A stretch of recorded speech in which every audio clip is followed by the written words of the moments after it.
Listeners, hello, we're back, and it's time for some more news before the podcast. So let's just jump right in so you can get to episode 199. Mark Chan continues down the rabbit hole of his youth with Flashback Friday number 5. The PlayStation edition apparently is getting into a lot of great classics from the PlayStation era. You got Sega Frontier in there, Suikoden, Vagrant Stories, Xenogears. There's some good stuff. I basically said them all, so I'll go to Graham's Stream Sega as well. Why leave anything out? Either way, a lot of great stuff in this article. Check on in and see what he is reminiscing about this week. Speaking of reminiscing, I don't know if you know this, but Alana Higgs really likes Skies of Arcadia. Who'd have thunk it? It's not like she ever talks about it ever. At any rate, we have a great feature that Alana has run for us that is called Beyond the Sunset, Skies of Arcadia's Endless Optimism 20 years on.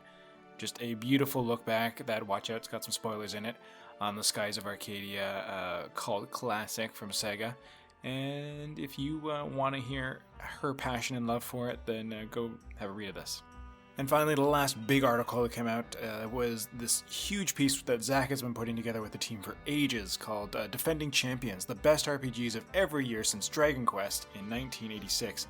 This is, it's been a labor of love as we've all compiled our votes together to figure out which games we loved from each year. Some were pretty obvious, like Final Fantasy back in 1987. Others were pretty divisive, so it's a 3-part feature. Give it a read, see how much we have loved so many of the games over the years, and also there's some runners-up that you can read about, the ones that were so close, and of course fan feedback as well. The readers' choices are in there, and some of them line up, for the most part actually. Everyone's got as good a taste as we do here at RPG Fan. So with features out of the way, we're going to dive over into the review section, which is equal parts reviews, equal parts DLC. We've had a lot of DLC that we've been keeping up on this week, past 2 weeks. You know how this goes, whatever. Apparently you know better than I do. At any rate, Hades dropped on the Switch and is pretty darn good. Wow, is that game ever lovely looking. Supergiant really doesn't pull the punches. And this roguelike was a editor's choice from Bob Richardson. He's just pleased as punch with this game. Go check out his review and see if you want to dive into this latest offering from them. Mildly less pleasing, but still a lovely game overall, I reviewed the remaster of Crystal Chronicles. So Final Fantasy Crystal Chronicles is back, and it's aged well enough. They've done some nice updates. You can go check out my review to get the nitty-gritty on it. It's still a fun game to play in many ways, despite some of the clunk, so enjoy that read.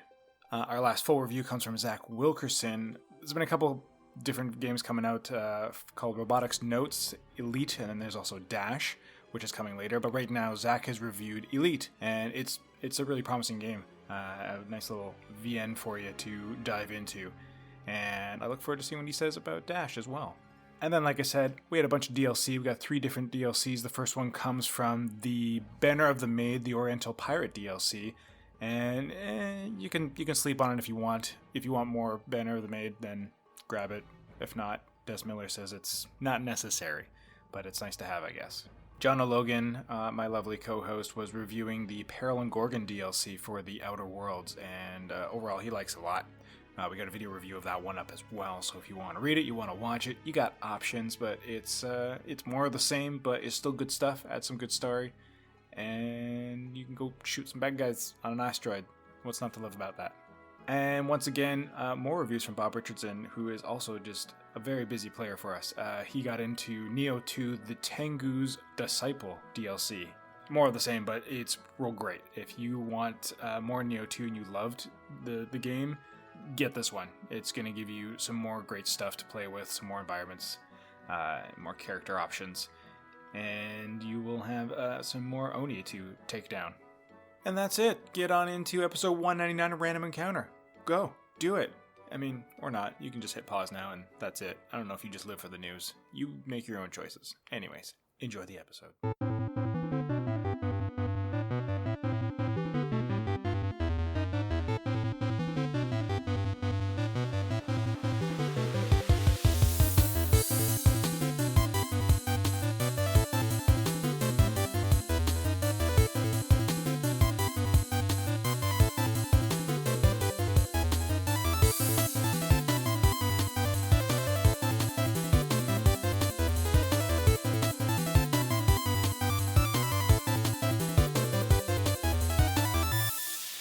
there, listeners. It's me, Greg. I know, maybe you thought I wouldn't be here this episode, but I'm sorry, I forgot your hopes up. I'm back, unfortunately.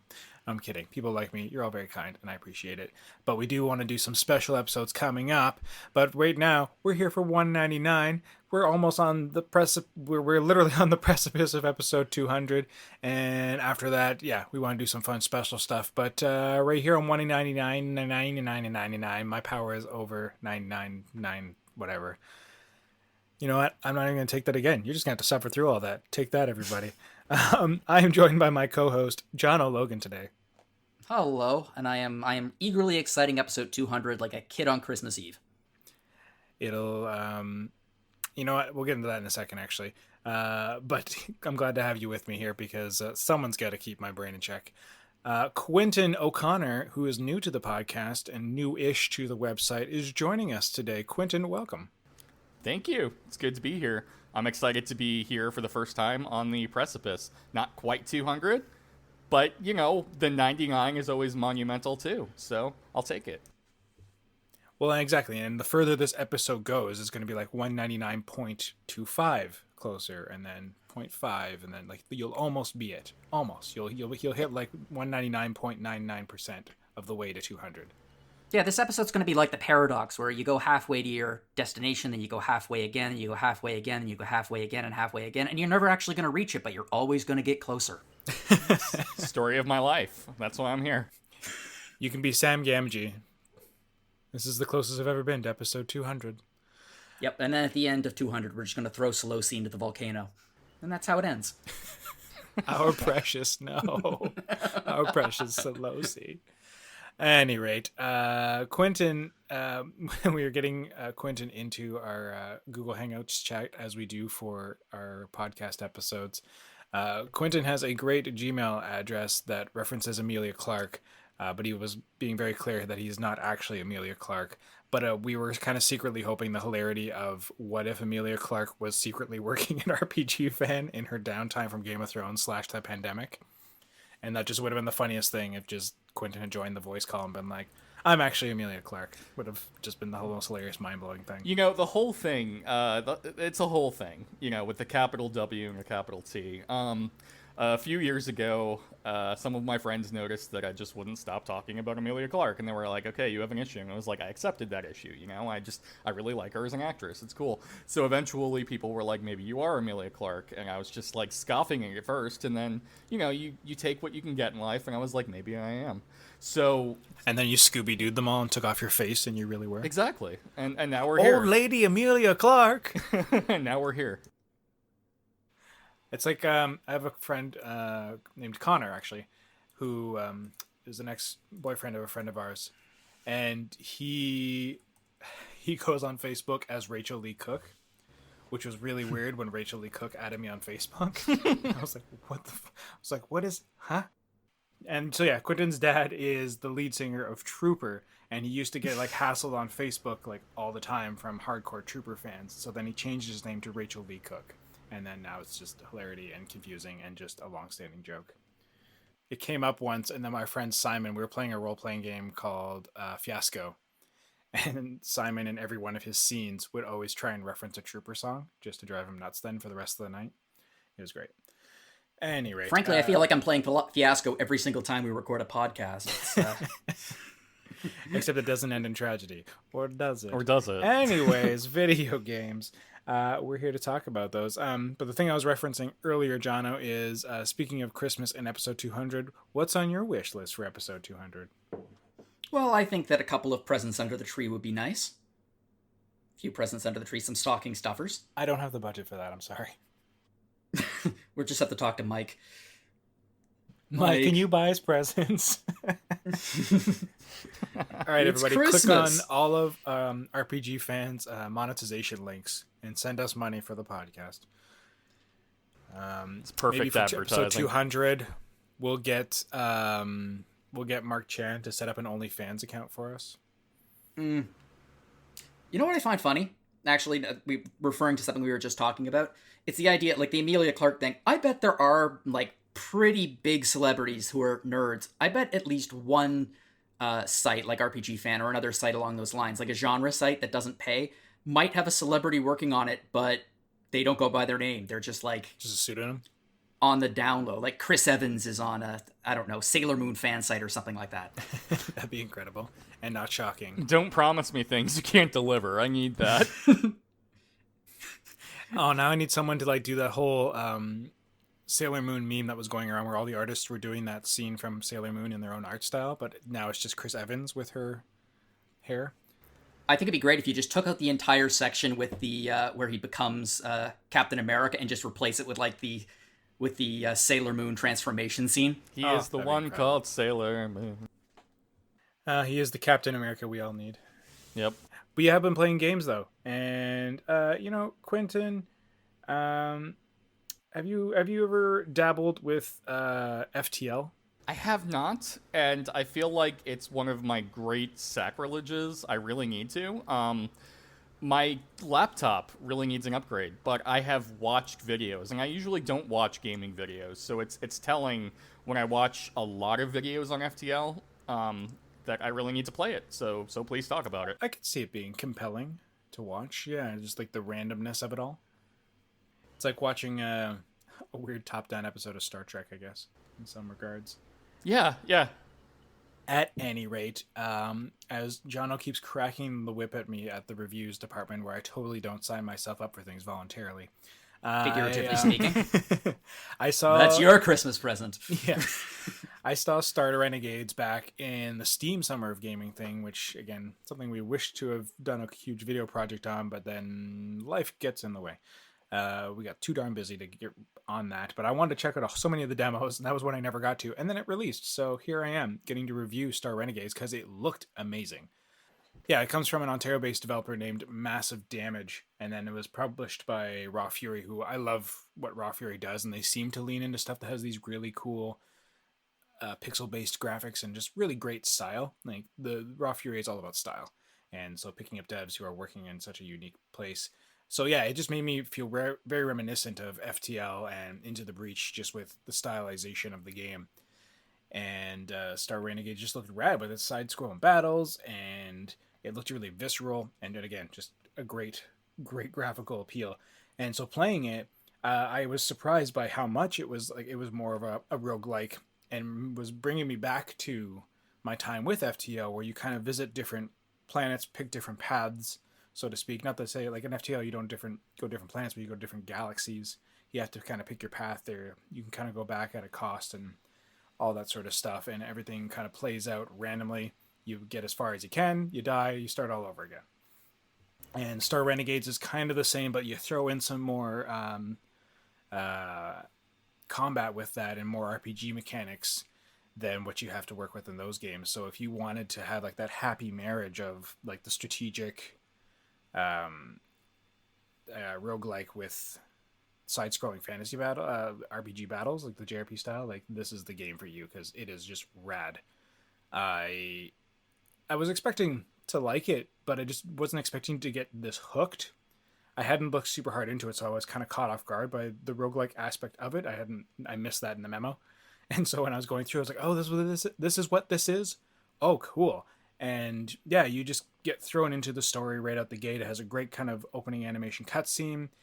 It doesn't really give you a lot of exposition, just that stuff's happening and you're apparently on the Star Renegades, whoever they are, and go.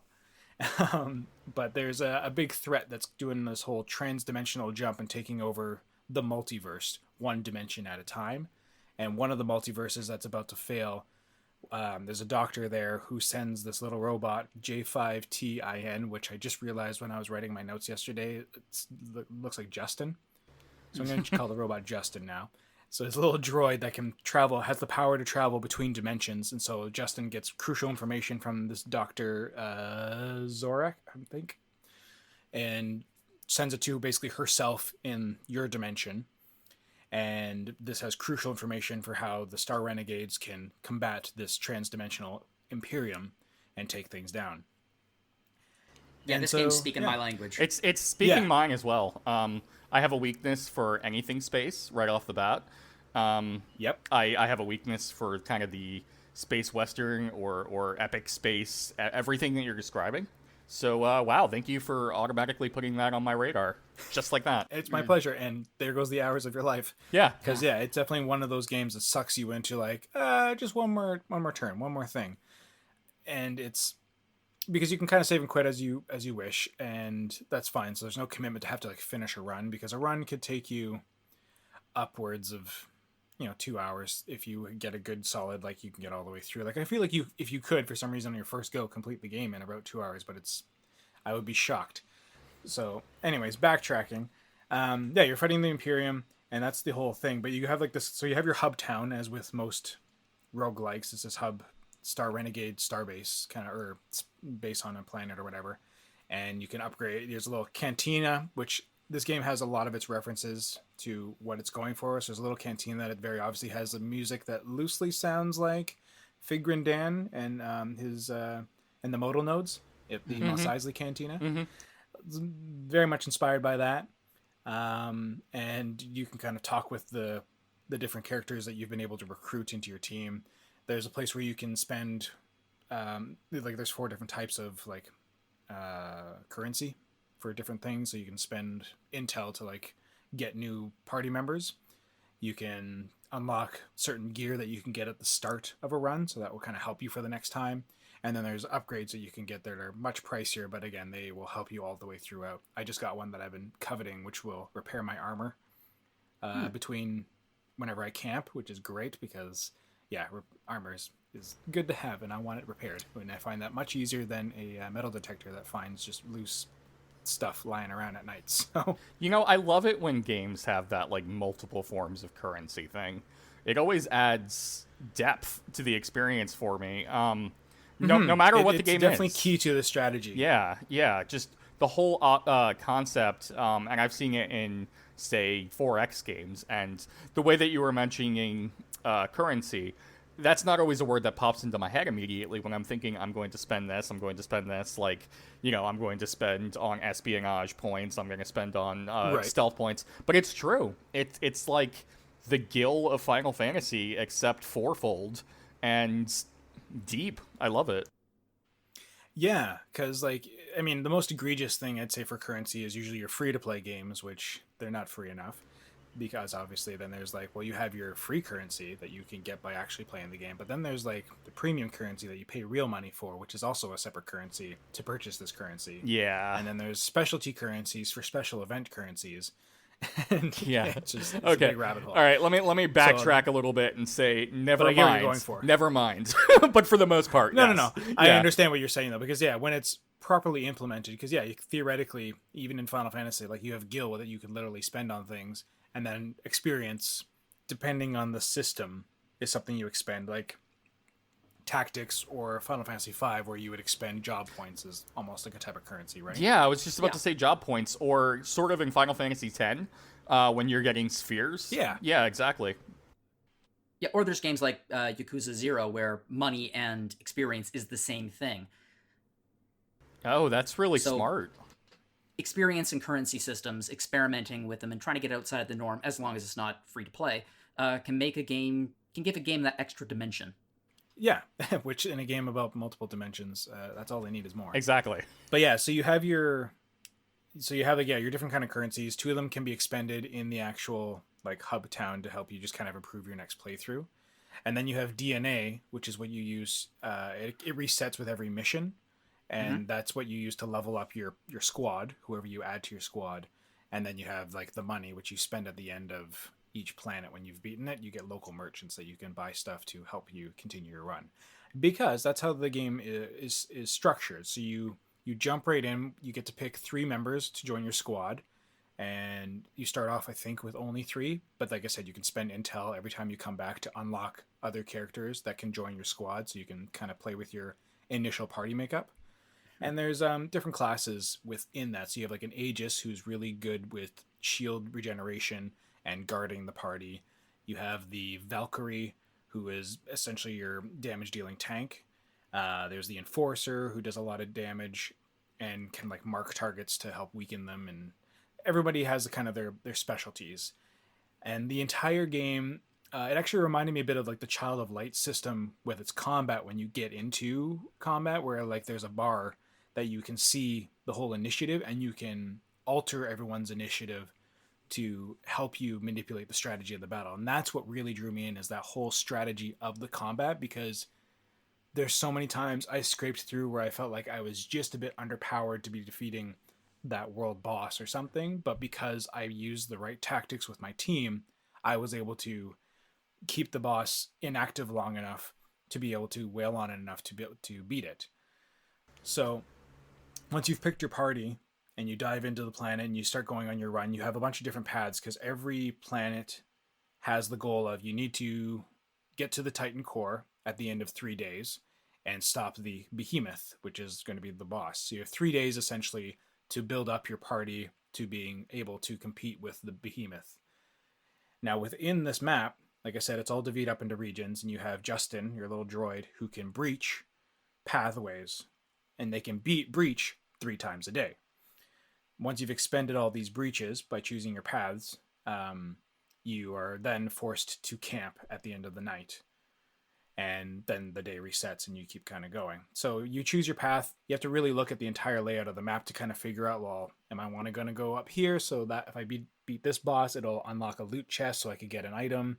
And then if I go over here, this will repair my armor. If I go over here, then this will get me access to a full health crate, so that way I'll be fully healed before I face the final boss. Like, there's a lot of strategy within trying to plan your route, which also can heavily activate your FOMO. But it's still really cool how they kind of broke things up. At first, I wasn't sure I was going to like it, but it is really neat. And there's certain maps, like there's like sub maps. Like the first level has like a little like intro map that kind of lets you go through to kind of get a sense for what it is. Mm-hmm. And you can only pick one path or the other. Like you can't backtrack. So you have to like really go like, oh, okay, I want to make sure I get like the DNA and the shield upgrade and then face the boss, as opposed to going this way where I get 2 vats of DNA that I can upgrade everybody. Yeah, it really sounds like it's up my alley in a lot of ways that I would not have even thought of. Spaceship, team building, strategy RPG elements, choices that matter. Wow. Yeah, exactly. I think the only thing it's really loose on is the story. And yeah, you just kind of get thrown into it, and the whole impetus is just get to the end, prevent the boss from getting the Titan core, move to the next planet, rinse, repeat. Which is usually a key problem with most roguelikes. Yeah, exactly. But you're playing this more for the gameplay loop, which is satisfying as heck. Yeah, procedurally generated levels are a lot easier than procedurally generated stories. Yes. Yeah, exactly. Yes. And I don't think they're all procedurally generated, but they have a lot of different options, because every time you come back to the run, like the arrangement will be different. I think I've only doubled up once or twice in my runs, and it took me about, I want to say it took me 6 attempts to get through the game fully. And even then, I felt I was scraping by at the end. I was really worried when Jono was asking me about it the day before this podcast was recording. He was like, so how's it going with Star Renegades? I'm like, I'm literally fighting the final boss right now. And I was just like, I mean, I hope it is. And not to say, like, if I was not playing for this for a review, I probably would have dragged it out more and experimented more and played with more things, saved up more of my my stuff for it, my currencies, and built up my home a bit better. But I was just trying to get through it so I could get down to reviewing it as soon as possible. Yes, because all those who don't know, at RPG Fan, we complete the games. Yeah, if it's possible, we'll complete it. And this game was definitely possible, but it was hard. Out of curiosity, how does death work in it? Yeah, that's what I was going to just actually touch on. It's got a really neat system with it. So every level has 3 kind of like mid bosses that are kind of optional for you to approach. So there'll be a mid boss with its own units, its own party for you to engage with. Now, what's neat is if you defeat them, it takes you to this screen that just lays out the Imperium, like the Nemesis system from Lord of the Rings, Shadow of Mordor. Yeah, yeah. So if you lose to a boss, they will get promoted and upgraded. So in the Imperium, you can look at all the different bosses that you have discovered, and you can find out what they are strong against, what they're weak against, if they are immune to things, if they have certain things like this one gets enraged by you making a light attack against it, or gets enraged if it gets hit with a laser-based attack or something like that. So it lets you kind of form a strategy. They all have little bits of personality that are injected in some repeat lines and stuff. It's interesting. Yeah, they all just have different kind of a build to the boss characters themselves that gives them little quippy remarks when they come in. Like one's like devoted to Mother, who is the head of the Imperium, and I do everything for Mother, and others will be just like, so like when we don't actually have to like just kill them and leave them, like we can eat them and stuff, right? Like they all just these weird little twists to them just makes it a bit quippy, but that's kind of the most you get for character from your engagement with the actual enemies. And until you get to like the final boss. So basically like the game bookends story where it kind of matters at the beginning and matters at the end, and in between it's more just like, yay, you did the thing, or oh, you failed, but get back in again. So as you asked, Death Works is essentially you lose. All your party gets wiped out. Because if you make it through with just one party member, your other party members will come back with 1 HP, which makes it a struggle. But after every battle... I'm getting ahead of myself. So with every battle, like I said, it plays on this whole initiative bar system, and you have different moves that will stagger the enemies, which knocks them back further down the initiative. And if you act before an enemy, you get to do critical hits, which does more damage and sometimes has extra effects. So it behooves you to manipulate that system. And if you can completely knock them off the end of the initiative bar, you break them, which effectively causes them to skip their turn. So manipulating that strategy is great, and each enemy has a certain amount of times that they can be staggered, so you can't just kind of break it by keep doing it every single turn. Like if you've broken them one turn, they will likely have less stagger available to them in the next turn, so you have to pick the right characters to maximize that, or at least make sure you can defend. And that was the other thing too, it's the first game I think in a long time where like the strategy of like, no, I'm going to get everybody to defend right now actually mattered. Because like you can kind of, you know, who's going to get targeted by what ability, or if it's going to be an attack that hits everyone, you want to gauge that to really work out your damage and mitigate the damage that's coming at you. So when you take damage, they kind of go with like the Halo rule where you go through your shields first, and then you have your health, and then there's also armor. So some characters have armor, which obviously does a deduction to the amount of damage that you take. So you often will want to get an enemy's armor out of the way by using attacks that target armor, so that way you can just do more full damage, or you have piercing damage, which just bypasses it. Like there's all kinds of like so many little tiny minutia systems. That's why it matters being able to take a second out of the battle, inspect your enemies to see what they're weak against, what they have going on, what their attacks are going to do to you, and also what attacks you have that are going to affect them. Like will you be able to make them catch on fire or bleed, or will they do that to you? Like there's all so many little things that it takes a good few playthroughs anyways to get to know how you're going to manipulate these systems. And then when you do finish the battle, your shields get regenerated, but your health doesn't and your armor doesn't. So that's why finding those health drops or those armor drops in the level is so important to kind of gauge your strategy and the longevity of your playthrough, and bringing in the right party members, because some party members can regenerate shields during battle, which will help soften the blows against your health and your armor otherwise, right? And then once your every single character is completely eliminated, then you just get sent back to the Star Renegade base. The doctor is like, well, let's try it again. And you start off in the cantina. You can talk to the people you've assembled and then go back out if you want and just jump back in again. Oh, that's too bad. I had this idea where I thought it was going to go is like if you die, the message gets sent out to the next dimension, and then you start again with like your parallel selves in the next dimension. Oh, that would be cool. I feel like, see, I'm not completely certain on that, because I feel like that might be what they were trying to say, or does this Star Renegade base exist outside of time? That wasn't clear to me. I wasn't sure if like this is just in its own dimension, and then we go through a dimension that they are currently in. Or I think the implication is that Justin survives and runs back to the alternate universe base. But then the fact that you're upgrading that base wouldn't stick, right? So it needs to exist in a persistent manner. Not necessarily. Parallel universes have different attributes to them, different paths and things like that. So you could argue that upgrades that you get would have already existed in a parallel reality, or not. Like I just thought that would be a neat. That's the problem I find with a lot of roguelikes is there's not really a central justification for the fact that you can restart over and over and over again. So when people can come up with a really clever way to get around that, like with Rogue Legacy, like your character being the descendant of your previous character, that kind of thing, I always think that's really cool. So I was thinking, parallel realities. This offers a really cool way to get around the roguelike issue.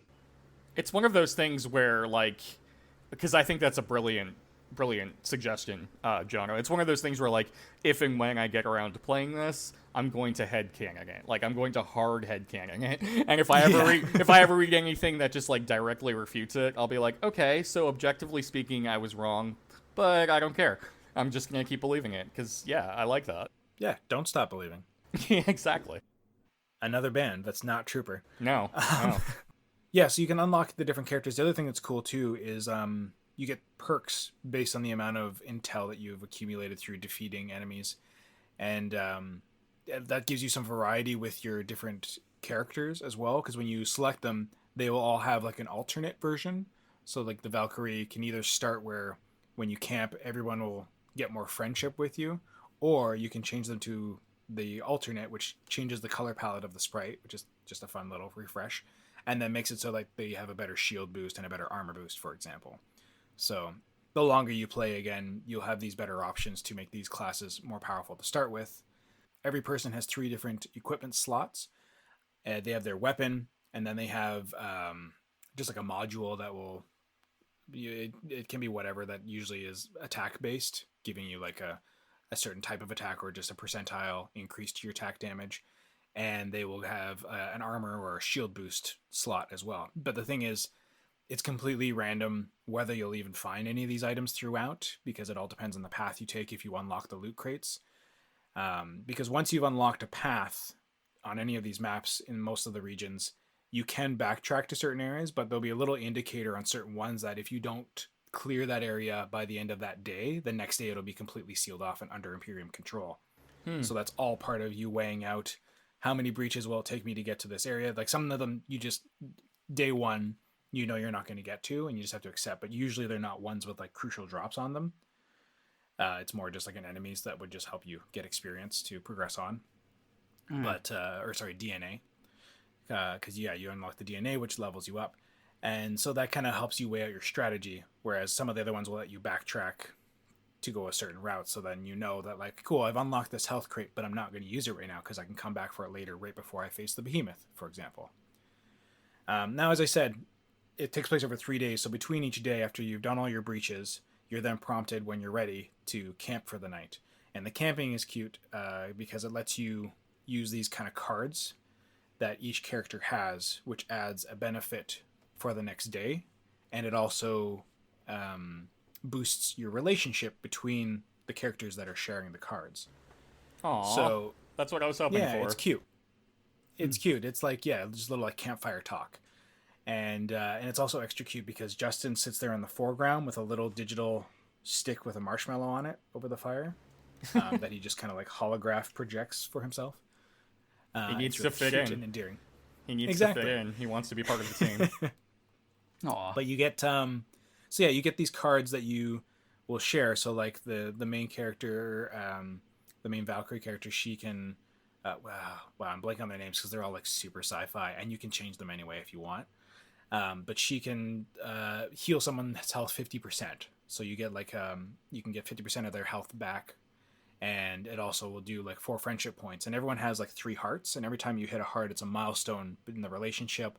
They'll have a bit more of an embellished kind of talk about like I like one, there's the saboteur guy who's very like Han Solo-y. And then there's this relic hunter thief who's the enforcer who does the Aegis, who has all the shield defense. And since they're both like thieves, they're like, so hey, thieving's great, right? And you're like, yeah, my favorite part's the free stuff, and all that sort of stuff. And they just jibber jabber.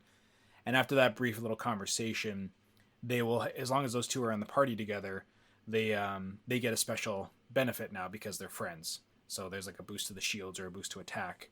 And then as you progress on, eventually to, I think it goes friend, companion, and then partner. And once they reach partner status, you unlock combos. So throughout the game, in combat, you accrue fury up to a maximum of 50, which is essentially kind of like a limit break. Whenever you do damage or take damage, you accrue certain amounts of fury, and then you can expend it for special abilities that the characters learn throughout the game, or you can expend it on the combos, which is 2 characters coming together to do a big rad super attack, which is neat. some of the abilities are one-offs, like the Saboteur guy. He has a thing that will stun a character for a round of combat, which is very handy when you're like, I can't break them, but they're going to use an ultimate move on me still, and I would like just one more turn because I think I can set up better. It's perfect, but you can't spam it, so once it's done, it's done. Whereas other characters, like the Valkyrie, she can use her Battle Cry to give everybody a plus 50% attack boost, and you can use that as many times as you want as a free action, as long as you have the Fury to expend on it. And I thought that was kind of neat, that there's kind of an ebb and flow with that. But there is definitely some times where it's just like, oh, I really wish I had Fury right now because I want to recharge my shields on my Aegis, who's protecting everybody, and she's got none, so she's going to die. And yeah, so you just really want to weigh the best use of those resources, but they generally all trigger a free action or a combo attack. And yeah, it's just an extra level of that strategy that can really shake up the game. And I feel like nailing that ebb and flow in strategy games, in RPGs, and strategy RPGs, you know, however you want to classify it. I feel like that's, and I don't speak from experience, but I feel like that's got to be one of the hardest things to nail, you know, is to get it so that every turn, a player is thinking, okay, now it's my turn. Now I have to think about every single action. But to do it in a way that doesn't feel like just plain frustrating, but to actually get the player engrossed, which is, it really sounds like that's what you've been describing as your experience. Yeah, like I don't want to say it's few and far between, because that's selling a lot of games too short, but just getting it right and making it that there's just no, what's that stupid term? No filler, all killer. You know, it's probably the reverse of that. Right. But but to pull that off in an RPG where everything counts and everything matters, that's impressive to me. Yeah, it's like they got it so right. Like I found myself when I'm going through the repeat playthrough. So they have an option where you just hold the spacebar and it'll fast forward through your actions. So once you've settled everything, you can just fast forward it through, which it also scrubs the whole screen. Gwen was watching me yesterday play it, and she was just like, "Oh, why is it glitching out?" I'm like, "No, that's me. I'm holding the spacebar to fast forward it just so it goes through the action quicker." But I didn't do it. There's a lot of times where I didn't do it just because I enjoyed watching the ebb and flow of combat and enjoyed the animations and just how cool it was. It wasn't until I was just like, I need to get through this for review that I started using it a bit more liberally. But it's nice, A, that they have that option, but B, yeah, like the strategy is so engrossing that you just want to keep doing it and playing more of it. And yeah, that's just the last thing to touch on, since I've been talking about this a bunch now, is so like each mission is essentially qualified as until you die or until you win. And each mission you level up your characters, but if you fail, everyone goes back down to level 1. So that's also part of the strategy too, is choosing how and when to expend your DNA on whom to level them up and then get new abilities. And then as you get those new abilities, then every turn becomes that much more complex as you're trying to figure out which skill will best serve you for what circumstance. You know, you're like, oh, do I want to use my Saboteur to spend a turn planting a bomb that they can later detonate, which will be an area of attack damage to everybody? Or would I rather have them use their Blitz ability, which will stagger somebody 45 seconds, which is usually a huge shift down the line, because I really don't want that jerk over there to use their thing that's going to make everybody catch on fire. You know? Yeah, that would be bad. Exactly. And there's like just so many also enemy types as you get later into the game as well. So there's a lot of strategy to come up against with that. Like on the final map, there was this one person who like their power is like they compare it up with like these missiles, and then they like prime them, and then there's these other people that have like these defense moves that like they do Overwatch on their allies, which we either, you know, you can the term Overwatch is they're basically giving them covering fire. In this case, it was whenever you hurt this person, they would give shield health to other enemies, so it was really annoying. And so basically before I even got to act on a turn, they were doing like 7 different like preparatory actions. So there's just all these animations and abilities firing off, and I'm like, what the heck just happened?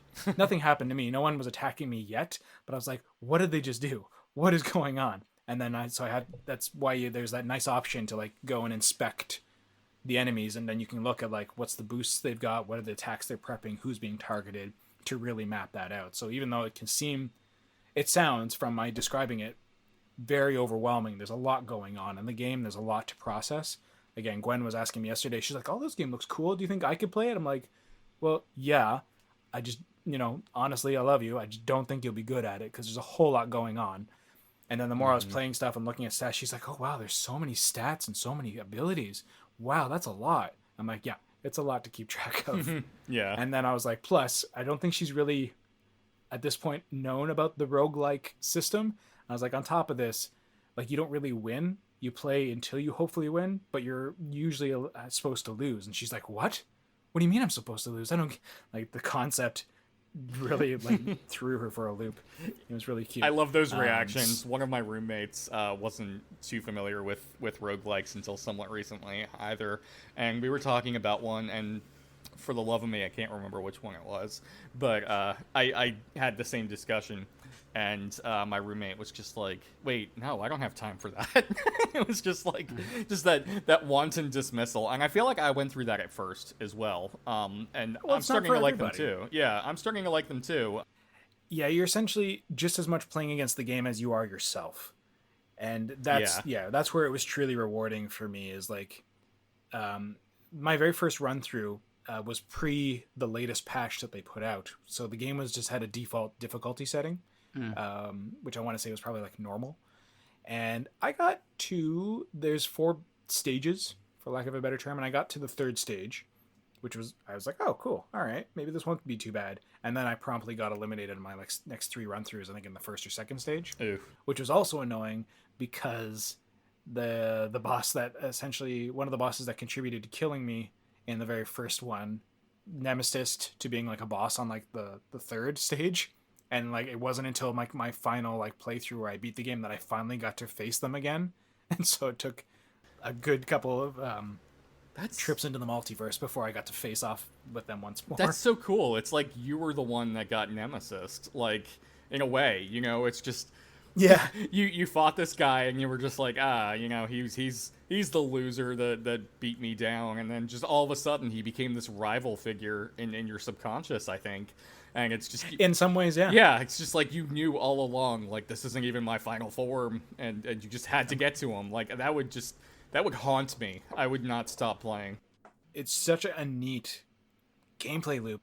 So as you go on, your party, your squad of 3 grows by 1 character until finally you get a full squad of, I think, 6 characters. And then usually after that point, it starts factoring in also the strategy that there's a front row and a back row, which affects you in battle too. So that's the other wrinkle, where certain enemies in the back can only be targeted by certain ranged abilities, or you have to work your way through the front row. And that feeds into kind of like the tactics of Darkest Dungeon kind of influenced, where like positioning matters and stuff too. Like the game just has a beautiful amount of strategy for this like JRPG seeming game. And I haven't had this much fun with a combat system in like that's been modeled off the JRPG system since Battle Chasers Night War. Battle Chasers Night War, I loved. Again, another game that was just a really sleeper standout hit for me that I knew nothing about, dove in and just loved how fun and visceral the strategy of the battle was, but also kind of mirrored built upon the JRPG system, and given so many of those strategy Western kind of stylizations to it, and just it's so good. Star Renegades, I'm loving it so far. I'm excited to get the review out there so everyone can get the nitty gritty, but if you can't tell from this already, it's worth playing. You're a fan. You should play it if you like space and roguelikes and all of this stuff. It's really, really neat. Yep. So yeah, that's enough of me jibber-jabbering about Star Renegades. Everyone on the podcast hears me talk more than enough. Quinton, you're new to things. You wanted to come talk about some stuff. I'm interested in hearing about your adventures with Persona 5 Royal. We haven't really heard from that since Nathan talked about it way back when. So yeah, how was your experiences with that? Have you played any of the Persona series before? Yeah, the only other one that I've played is 4, and I played the golden version on Vita, which is finally on Steam, and I'm really happy about that. And that's like basically equivalent of like the Persona 5 Royal version?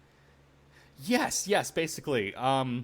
It's kind of a thing that Atlas has been doing for a while, I suppose, with Persona. It's a little bit more arguable whether or not the portable PSP version of Persona 3 was like that, because it kind of had to sacrifice some of the presentation along the way, but it added some content. But for Persona 4, yeah, Golden was basically just Persona 4 more, right? And then with Persona 5, I've not played the original, but I've not heard anyone say don't play Royal because it's basically just more. It's just more of the better. Yeah, exactly. So that's my experience with Persona coming into this. I really liked 4. I felt like maybe the story was a little bit too light in tone at times, but that's just my own taste, because I think they knocked it out of the park for what they were going for. And when I told some of my friends, I think Persona 4 is a really, really rock solid game. I could have gone for a little bit more darkness here and there up until near the end. And my friends were all just like, oh, you just need to play 5. They were just, oh, you need to play 5. Why aren't you playing 5? So, by the time I kept hearing that, I was like, okay, let's see if they do I think back then everyone was saying it was going to be called Persona 5 Crimson. It was just wild speculation, but Golden Crimson. But it was definitely, we all knew something. Yeah, we all knew something was coming. So when Royal was announced and subsequently came out in Japan, and I was just like, all right, I'm excited. And then it finally came over here earlier this year. But then I got completely sideswiped by FF7 Remake and Animal Crossing, which I was completely new to and didn't expect that to happen. So yeah, I'm finally getting to it, and I'm not terribly far into it yet. But then at the same time, a lot of these Shin Megami Tensei games and certainly Persona games are lengthy enough in the main adventure that when I say I'm not that far into it yet, I'm still clocking like 10, 11 hours. Also, I'm just glacial with RPGs to begin with, so never really take my time frames as gospel. But yeah, so yeah, I am. Let's see, about that far into it. The story has grabbed me more rapidly than 4's did, for sure. It's immediately got this darkness to it, I guess, to go back to what I was saying before. Not like to the point where some might say, oh, this is just, Shadow the Hedgehog going on. It's not like that. It's although Shadow and the Hedgehog in that game would make so much sense. Oh, wouldn't it though? Yeah, I mean, Sega. It's aesthetic. Oh man, now I'm bummed about the entire game. Well, actually, maybe I guess there's still time for him to pop up. If he was the cat's persona. I mean, look for a mod. It probably exists. It's got to. The cat turns into Shadow. I have a gun. Yeah. Persona 5 Shadow. So yeah, I'm a few hours in. I immediately got pulled into it. The very beginning of the game is. And, I'm going to be kind of light on spoilers, even though I'm not that far into it, just in case. Yeah, but be warned, listeners. But one of the very first things you encounter is, I guess it's actually a flash forward to later in the game, and you're just kind of thrown into it. And at first, I was just like, oh, this is a lot. It kind of dawned on me a few minutes in, like, okay, yeah, they're not going to start this epic, Persona game with you already smack dab in the middle of everything. So I started realizing what they were doing. But it was cool because you're in the middle of a heist. I mean, kind of the Persona 5 thing is that everyone is gathering together and doing these heists, but it's Persona, so it's got like a million other things going on. It's psychological twists and you're stealing people's hearts, basically, like bag hearts. I mean, it's just it's a lot. So once you get past that, you find out that Joker, the main character, gets brought into like a prison interrogation because everything goes south, and there's all these hints of something bad that's going to happen as you go through the game, because they say like, oh, well, a traitor sold you out. And after that, it's like the game keeps flashing back and forth between the meat of it, which is real time from the beginning when Joker's first coming to this city, long before that flashback opening, and then every now and then it goes back to the interrogation with the police detective. So it's got like this framing service around it, which I don't see often in RPGs, really in gaming in general. It's one of those things maybe you sometimes see in movies, certainly in books, where it's just like, oh, every 10th chapter where we're flashing forward quite a bit. So it kind of hypes me every time it happens, because the police detective, she'll just be like, I understand what happened next was blank, but I need you to describe in further detail. And I'm like, ooh, yes, Joker, describe in further detail. That's not a bad storytelling conveyance. Yeah, which is a little funny because he's like 99.9% mute. But now, looking past Joker, that, if I recall, Joker's that character from Smash Bros. No, I'm kidding. Yeah. He got started there. He made a whole career as a Persona protagonist. No, so the way that it works is, and I thought this was really cool. I'm going to contrast this with Persona 4 since that's my other experience. In the beginning with Persona 4, you are basically this high school student who's going to be going and spending time, like the whole summer, I think it was. No, what am I saying? It's the whole school year, because Persona's school year. He's going to spend the whole school year with, like, his uncle in this small town, and they don't quite get along at first, but there's no real, like, idea in Persona 4 that the character you're playing is rejected by society. Like, they immediately start befriending everybody. Everybody kind of loves them. That's simplifying things a bit, but that's more or less how 4 goes. Whereas with 5... Well, how else are you supposed to develop your anime harem? Exactly, right? In 5, the anime harem development is a little bit more complex. So you are playing this character who gets in trouble and gets expelled from their school and just completely ostracized by Japanese society because they saw a woman on the street at night who was being, like, assaulted by this jerk, right? And they stepped in and they got involved, and so they did the right thing. I mean, well, I feel like they did the right thing. The concept is that some of the characters are trying to be like, if you get involved in other people's problems, something bad happens. I mean, it's kind of like a trope of the game so far, which I get. But, watching that cutscene in the beginning, I'm just like, how could you not do something, right? So immediately the protagonist is endearing to me in a way that I've never seen before in an RPG. Usually if I'm instantly endeared to an RPG protagonist, it's because they've got charm to them. They seem... Oh, you're an amnesiac. I want to protect you. Yes. Oh, you have no parents. I want to protect you. And that's like 90% of RPGs right there. Oh, man, you're so right.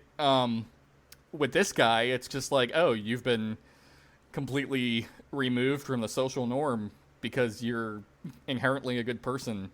That's I like you. Yeah. Yeah. So, and he starts spending...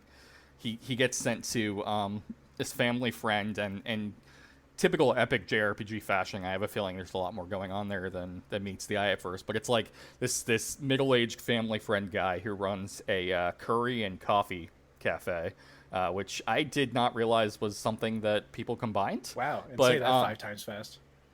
Yeah. But curry is like my favorite food, and coffee is like my favorite beverage, so I was just like, I want to live here.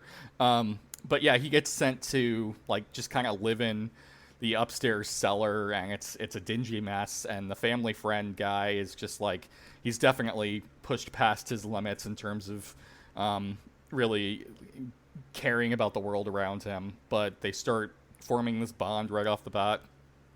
And then the main character gets sent to this new high school, and it's the only high school that will accept, like, expelled kids from, I don't know, however far away.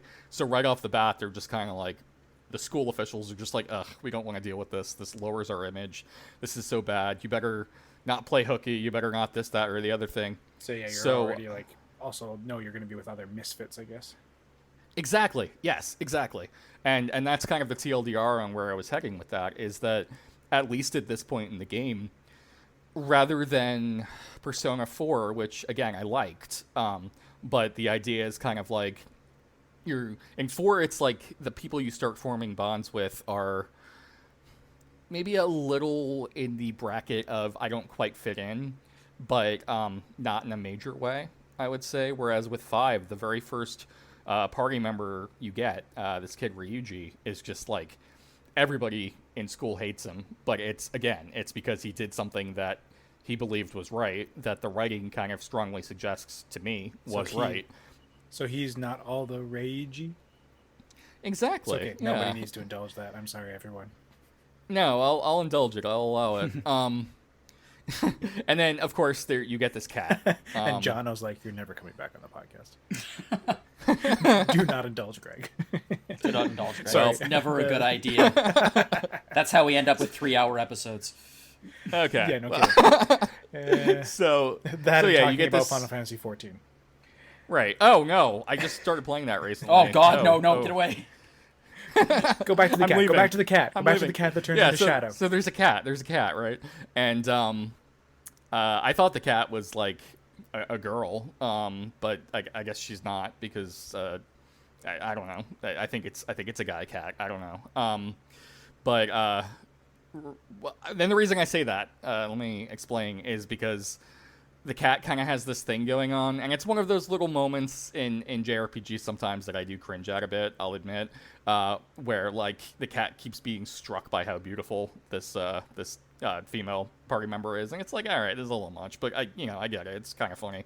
But yeah, this cat insists that they're like supposed to be a real person, and that they're in this cat form, and they don't really know why, but... Yeah, whatever you say, Kateth.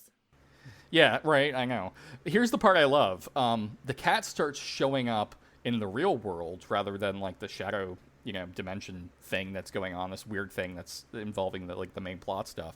The cat starts showing up in the real world, and whenever that happens, he turns into just like, instead of the big head and bipedal thing going on, like the P5 mascot cat version, just a cat, just like a regular cat. And so this cat starts like going around the high school, and people are just like, "Didn't you see a cat? If I see that cat, I'm throwing it out," But only the party members can understand what Morgana, I should finally say the character's name, what Morgana is saying, whereas everybody else just keeps hearing meowing. And so like this cat will jump out of, well, not really jump out, but like creep out of Joker's backpack in the middle of class and just be like, "We need to talk about blank." And you always have these dialogue response options, and I went with just like, "What are you doing? We're literally in class. You can't just pop out of my backpack," like that kind of response. And everybody else in the class just hears like meow meow, and the teacher's just like, "Why am I hearing a cat?" So it's just it's just little moments like those that I appreciate. The battle system I haven't had that much time with yet, but it seems suitably Shin Megami Tensei deep already. It hasn't given me much difficulty, but again, I'm early on. And then the last thing I really want to say is, in this first act, the villain that you go up against is one of the best written trash humans that I've seen in RPGs to date. He's trash. I mean, he's like, every time you think that he can't insult the more sympathetic characters more in some more demeaning way, and this gets really dark. Like, there are shades involved in what he's doing that are, the game is already dealing with suicidal depression. It's dealing with, again, of course, being ostracized, but the fear of being alienated if you don't follow this terrible person, and what they do. I don't get to a point often in video games where I want to reach through my TV and like actually punch somebody, but I got there. So basically, it's the human equivalent of a presidential debate. It is the human equivalent of a presidential debate. Yes. Aside to that, I only watched the Weird Al parody sum up version, so I mean that seemed pretty entertaining to me. That was definitely that was superior. I would say Weird Al won the debate. And no one else. We're all going to hell. Yeah, we are all going to hell. But thankfully, I was able to take out that pent up frustration on this villain, Kamoshida, who just. So when I keep saying that it was like the end of the first arc, I'm getting this impression that, kind of like with previous Personas, you're kind of going to have like different villains over the course of the game, but they'll all build to something. And this guy was just a piece of work. If they managed to make me loathe anyone else even half as much as this guy, I'm going to call this game a masterpiece on sentimental, ooh, I get to take out my frustration on disgusting IRL human beings alone. It's a good feeling.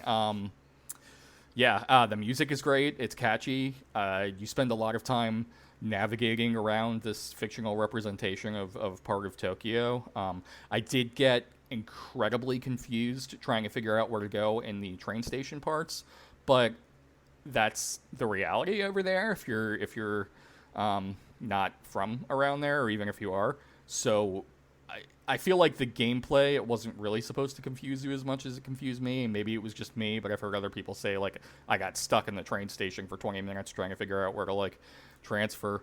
But it definitely made me feel like an outsider, and that's what they're going for with Joker so far. And I'm enthralled by the game. Yeah, I'm really into it. Yeah. Yeah, because I have no familiarity with Persona in any way, shape, or form, aside from just what people have talked about of it. It seems like a compelling, neat game, but it's just one of those ones that I'm like, I don't really have time for, and it's one I don't really have the desire to make time for right now. Someday maybe I'll try out 4 and 5, but right now it's not on my list. But it sounds like one of those games that those who like it a lot. If you like this style of game, it's doing it well. It's got definitely some problematic. Sorry, Greg just showing his stuff. Canadian side there. Those who like it a lot. let me definitely say I'm not looking forward to the particularly problematic aspect that I've read about. I have heard and I saw this in 4 to an extent too, and it makes it. There's a big reason why it took me so long to play these games, and that's actually intrinsic to it. I feel like even other JRPG developers are starting to make a great deal more progress than Atlas is with dealing with sensitive, important issues that really we as a society should have been talking about, issues of identity, decades and decades ago, and we're finally getting there. So to see them kind of mess that up in some pretty big ways in games that are supposed to be about rebelling against society and finding the truth and all that, it hurts. It does.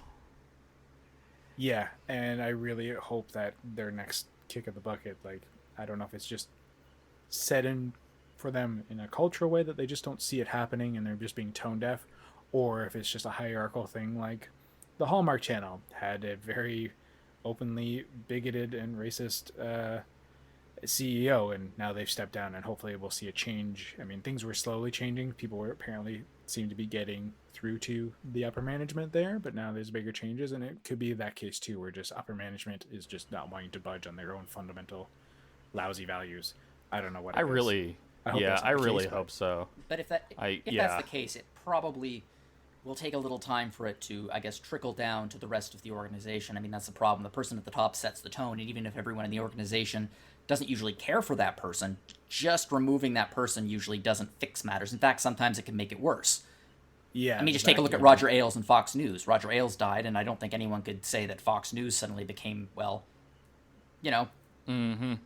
Not Fox News, exactly. It didn't become MSNBC, let's put it that way. Yeah, it's still zero Fox News. Right.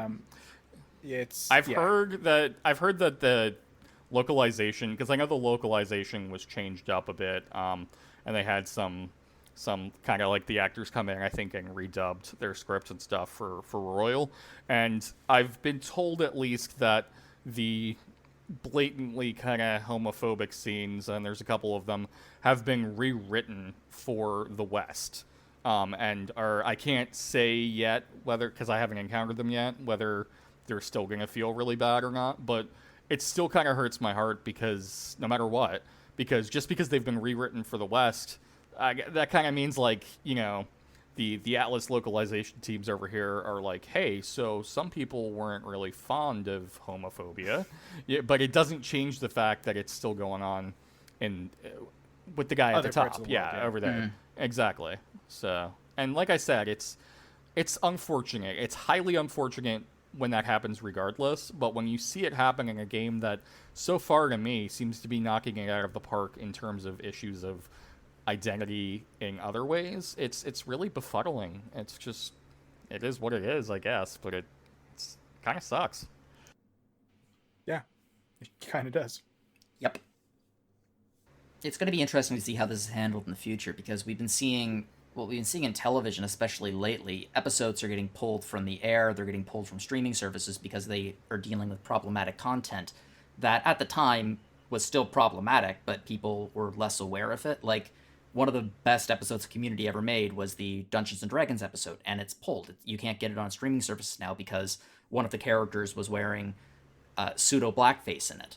And it's going to be interesting to see how video games handle this going forward in re-releases and things like that. For example, we were talking about Super Mario 64 just before we started recording, and like the line, because I love it and I'm playing it again, and oh my gosh, I know it's not an RPG, but oh my gosh, I love that game. Yes, everyone loves Super Mario RPG. Well, the camera not so much, but the game, yes. But there's the famous line that was always misheard because it's not actually what Mario says when he throws Bowser. Right. So long, gay Bowser, and it's like that line got removed. So when you do which is weird. I never heard it that way, to be frank. I always heard "So long, King Bowser." Yeah. I didn't start playing the game for the first time until literally just this week, which is crazy. But I've seen snippets of it over the years. I watched a good friend of mine replay it a few years ago. I watched, bits and pieces, and I kept hearing like the long was becoming elongated in its own way. I kept hearing like, "So long, Bowser." And then when he first told me what everyone on the internet and in childhood kept saying they heard, I started listening for it, and I was like, oh, okay, yeah, I can kind of hear it. Oh, yeah, that could be a problem. Yeah, it's the blue and gold dressed to problematic lines in video games.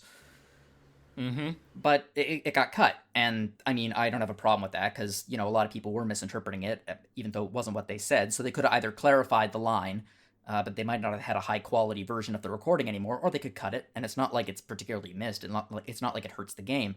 But there are other games, like, for example, the Persona series, and, I mean, my beloved Ace Attorney has a ridiculously problematic case in it involving a French chef named Jean Armstrong, who is, at points, everyone is kind of, I don't want to say repulsed by them, but kind of. And, like, I think at one point the judge is like, is that a man or a woman? And it's tremendously problematic, especially today. At the time, it wasn't. Yakuza has a ton of that as well.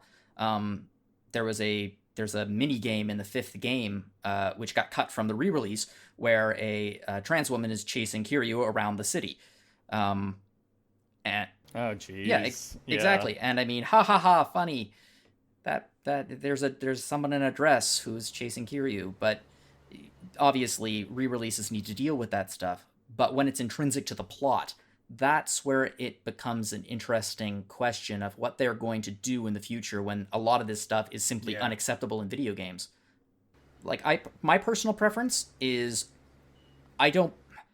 obviously, straight white Canadian male. So, I mean, my dog in this fight is to support people who are hurt by this kind of thing. But as like an actor and as an artist kind of thing, my preference is to put a card before whatever the episode is, saying the views in this episode were a product of their time and things have changed since then. Please view it through that context. It is not, we are not promoting this.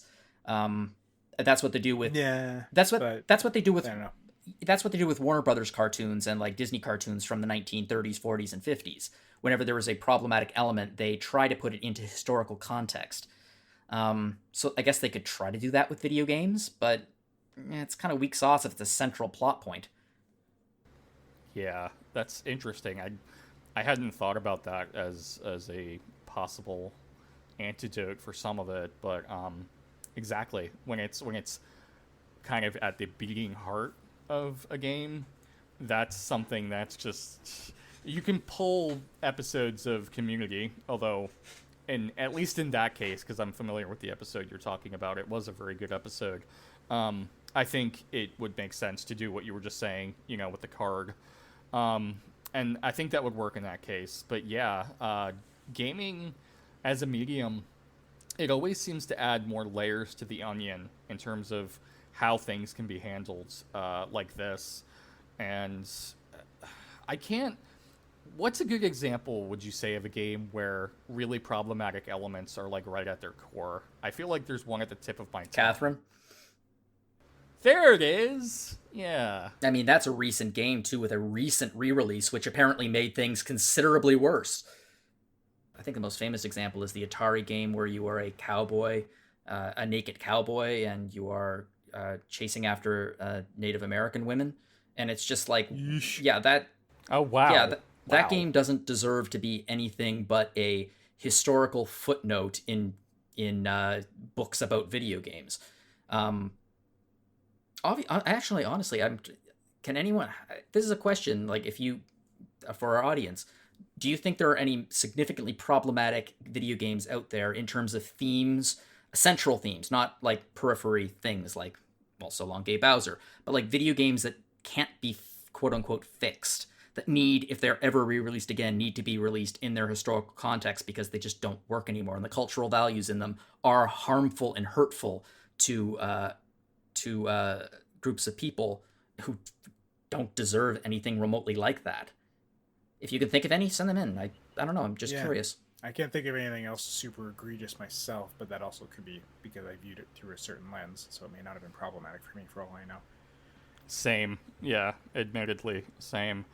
Something that I really enjoyed recently, and I know there was a great deal of discussion about this when the game came out, but in Final Fantasy VII Remake, so there was this problematic element, and the two of you might already be well familiar with this. Yeah, just the whole cross-dressing aspect early in the game. And it's one of those things where definitely some of the dialogue, because I've gone back to the classic game fairly recently, some of the dialogue, let's just say, does not stand the test of time. So it's similar to some of the examples you were citing. And there was a lot of apprehension going into Remake in terms of, because it's an iconic part of the game, but it's also an iconic part of the game that has just that big asterisk to me and to a lot of people I know of, oh no, how are they going to adapt this? Because this could get bad fast.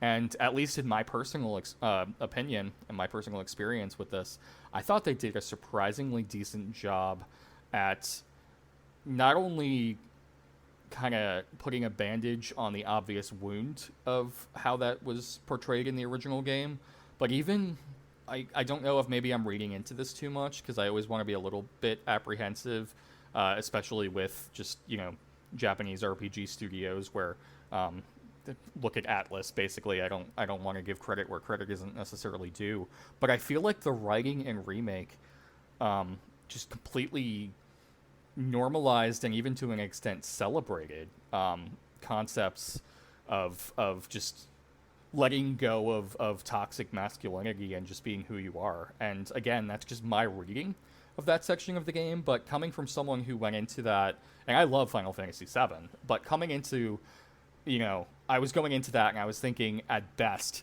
they're going to change some dialogue so that this isn't as egregious and potentially offensive to people. And instead, they delivered what might be my favorite part of the game. And that blew me away. And it gives me hope that maybe there are some changes on the way, some big ones for these important issues. I think you're right. I mean, from my understanding, I still haven't played it yet. I'm going to wait until it comes out on PC at some point in the far future, I guess. But the Honeybee Inn section from the remake is many people's favorite section of the game. And I've seen footage from it and on YouTube, and it looks spectacular. It looks amazing. And I think from what I have seen, it looks like it's a prime example about how to adapt a problematic element that was introduced in its source material and recontextualize it in a modern sense, in a way that celebrates rather than, I guess, mocks. Yeah, spot on. It's the important thing. And I think that a lot of those, like we were talking about, episodes that were pulled, I mean, this is just what I'm predicting, and who knows if it'll come true, but I think a lot of those episodes will start making reappearances back onto streaming services and Blu-rays, I almost said DVDs, and Blu-rays and things like that in the future as cultural attitudes change and people's points of view change, because I can see how those episodes can be very problematic when many people genuinely would watch those episodes of Seinfeld and still not see anything wrong with them and not even understand how those episodes can be hurtful to groups of people. And hopefully in a few years from now, hopefully, the world's still around a few years from now, but when people's opinion starts to change and we start to actually understand why this is hurtful, I think many of those episodes can start to make reappearances with, again, like a card beforehand mentioning the cultural context that when they were filmed. But, I don't think they're going into like the Disney vault or anything like that forever. I don't think they're going to be in there with like Song of the South, which deserves to be in there. Yeah. That's an interesting prediction. I could see that happening. We're at a point right now, this breaking point, where I personally feel like taking things off the air for now makes a lot of sense.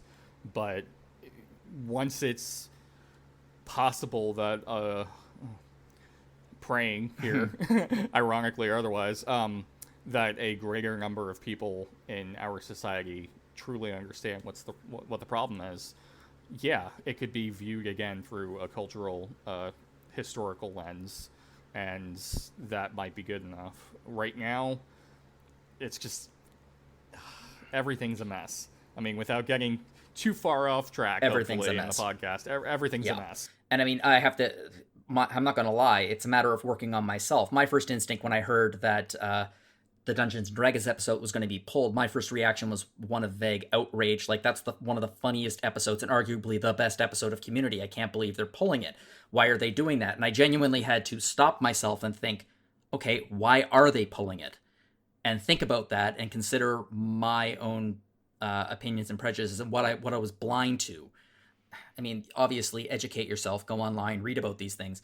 But for my own personal life and like the mistakes I've made and the prejudices that I've been fighting against, because everyone has them, I've been finding the best possible solution is to check myself. Whenever I feel that, oh, for God's sake, check myself and think, okay, wait, I'm saying, oh, for God's sake, but why am I saying that?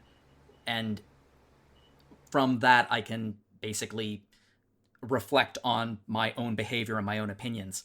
Just stop for a second and think about it instead of just reacting out of instinct. And that's, for me, that's how I'm trying to change my behavior for the better. Same here. Well said. Yeah, I especially things that are kind of stuff that I went through in my childhood. There's always going to be that little nostalgia goggle in front of me, and it's definitely, I'm white. I'm a guy. There's a lot of things going on there where I know I've been blinded growing up, and I have to check myself, and I have to make sure when I hear things being spoken of about maybe something I watched as a kid or something that I just didn't think about in a book I read, way back when. And I realize now why this is upsetting somebody, and it's kind of like, okay, yeah, like you said, read up, research, find these things out for yourself. It's important, but it's teaching moments every time that happens, and I'm grateful for those opportunities to better empathize with other people. Mm-hmm. Anyway, sorry, we got very off track there from talking about problematic video games. I genuinely find it an interesting subject of what's going to happen in the next 10 to 15 years about a lot of video games that got released that do have issues with them that are unacceptable nowadays. And RPGs tend to have more than the average because RPGs tend to be story focused. Yeah, so much interpersonal relationships, so many different diverse experiences can definitely lead to some poorly implemented ideas. Yeah. Can I talk about a game that has absolutely no offensive things in it at all, as far as I can see? Wait. Please. You can't. Hold on. I thought of the best stupid segue for it, so you need to let me know. Okay, take the segue. Since we went such down, spelunking in such a deep hole with that discussion, how about you talk about a game that you've been playing, Jono, that involves delving down deep into something? Oh, no. A game that involves splunking? There you go. Okay, well You're welcome, everybody. Okay, let's talk about a demo I played called Ruby. You're a jerk. I am a jerk, but yes, there are two games that I played recently. One is a demo of a Metroidvania. It was actually our fearless leader, Mike, recommended it to me. It's called Ruby the Wayward Mira. It's an indie title, pixel art, Metroidvania. Is it Mirror or is it Myra? Like those Myras that we used in like science class and stuff, which my brain connects those two because they're red. Is there a correlation in that or not at all? Honest to God, I have absolutely no idea. Yeah, okay. Okay. Myra, like it better. Meh. Ruby. It's a Metroidvania, has a few light RPG elements, a leveling up system, skill trees, that kind of thing. And it's just a demo. It's like a good 15, 20 minutes of playtime. But I really enjoyed it. It didn't blow my socks off. It didn't make like a Hollow Knight impression on me, but I liked it. I think when it comes out, I will play the full game. I understand there's a demo on Steam and it's free. So if anyone's looking for a nice little dose of Metroidvania with some RPG elements, I think that is worth checking out. Not much. It looks pretty too. Yeah, there's not much to say about it really, because at this point, because it is, it's just like 15, 20 minutes of gameplay. And there are issues with it, like anything. It's the game is not in release state at the moment. It says it's going to be coming out in 2020. Who knows if that's going to happen anymore? But I mean, with every single game, who knows if that's going to happen? I mean, I'm still not convinced that Cyberpunk 2077 is coming out, and they swear it will. But yeah, if you're looking for a fun little Metroidvania that might be interesting and might develop even more in the future, take a look at Ruby. But yeah, going back to your flawlessly executed segue, which I tripped you on at the last second. I've been playing... I know. I've been playing a lot of Splunky 2. Like, a lot of Splunky 2. It's not an RPG. It doesn't have any RPG elements in it whatsoever. And I recognize this is an RPG podcast, but holy crap, is it good. It is so good. Have either of you guys played the first Splunky? I did a bit of it, and I enjoyed the heck out of it. But I think I just did the demo on Xbox. I don't know if I actually had it on the 360 or if I just had the demo. But I do remember playing it and loved it. This is actually kind of funny because Greg's response is essentially my own. Okay. Yeah, I mean, the original Splunky was awesome. It was a brilliant game. It's still a brilliant game. And a few years ago, Derek, you announced that he was going to be working on a sequel. Just came out on PS4 2 weeks ago and on PC a few days ago. And it is just more of the original in a much more polished form, but it still has the same core gameplay, same brilliant gameplay loop in it. The graphics are just cartoony and delightful. The designs are wonderful. The randomized levels are still as sharp as ever.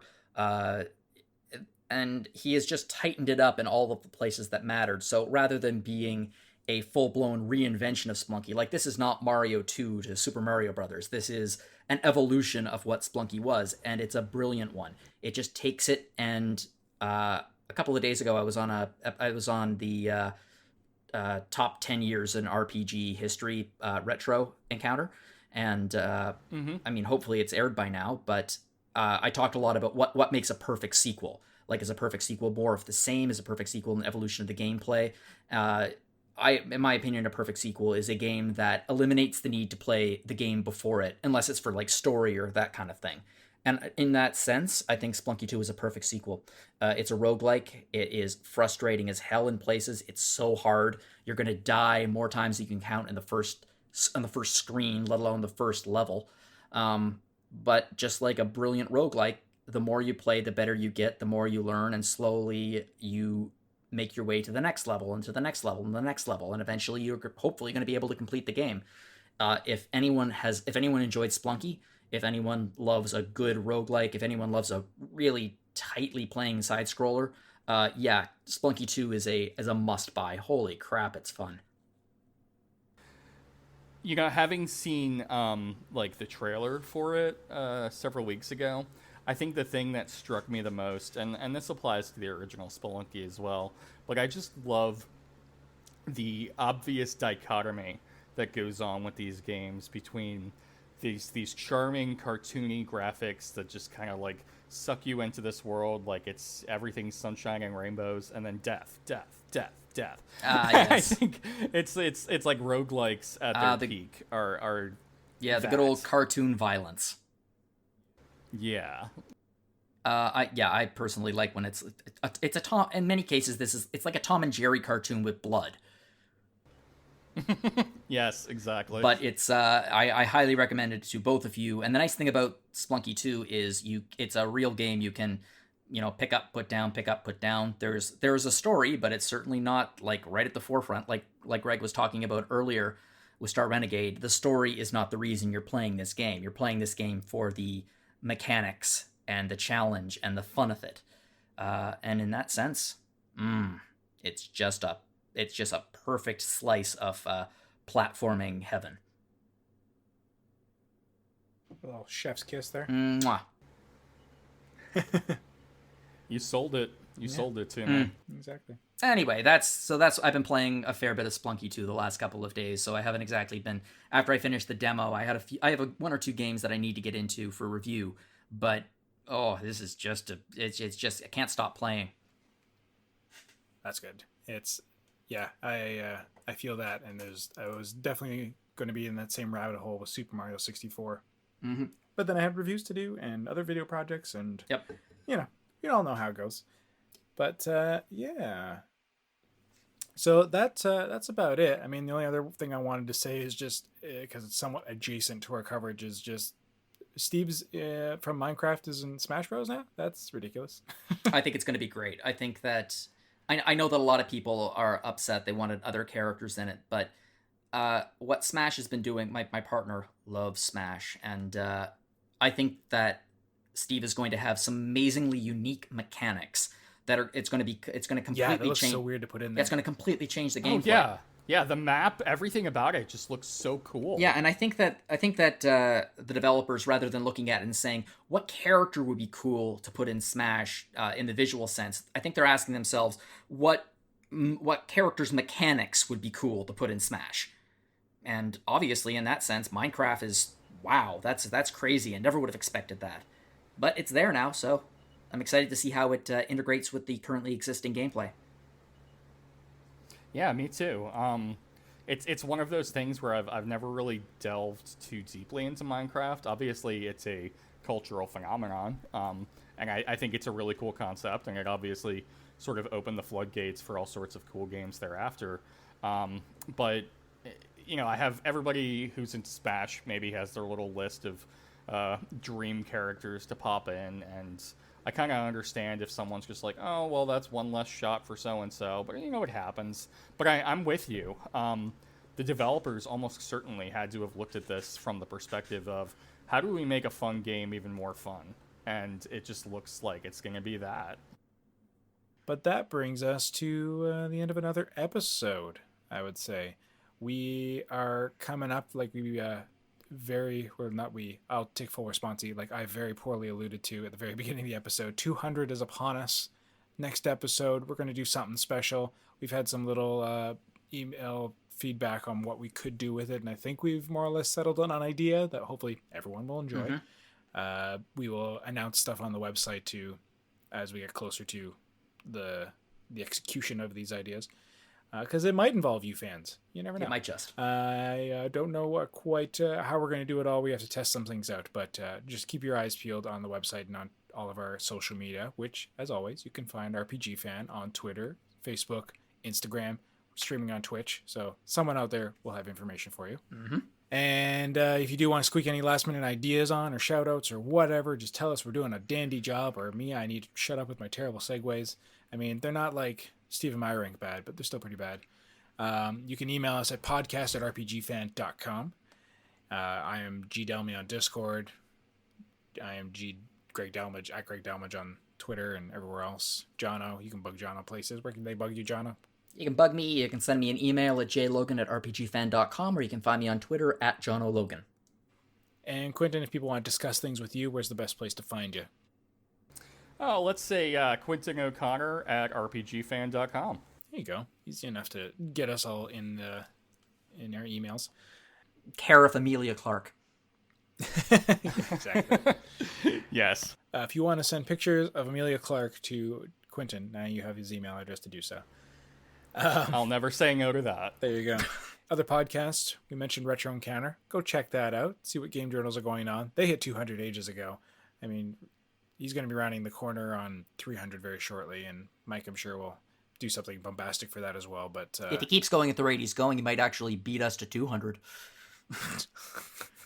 Just release 75 episodes in the next 2 weeks. Would not shock me if he had a backlog and was editing them all as we spoke. Any rate, go check out Retro Encounter. Rhythm Encounter is back. 197 was a crossover episode with Rhythm Encounter. So if you liked what that episode was doing with the music and the discussion, you get more of that on our Rhythm Encounter podcast that has been fired back up by Mike Salvato and anyone who's willing to come on and chit-chat music.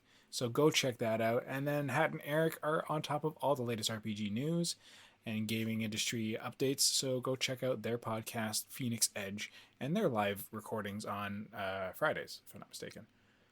So yeah, that's it for myself, for Jono, for Quinton. Quinton, thank you so much for coming on for the first time. I hope we haven't scared you off from future encounters. No, you won't be able to get rid of me. Awesome. We like it. You're well spoken. We'll take you. Thank you so much, everybody, for listening. Bye-bye for now. Later.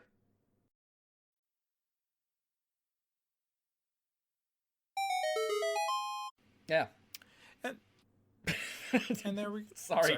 Go ahead. I don't know why I felt like chiming in there when I had nothing. Yep.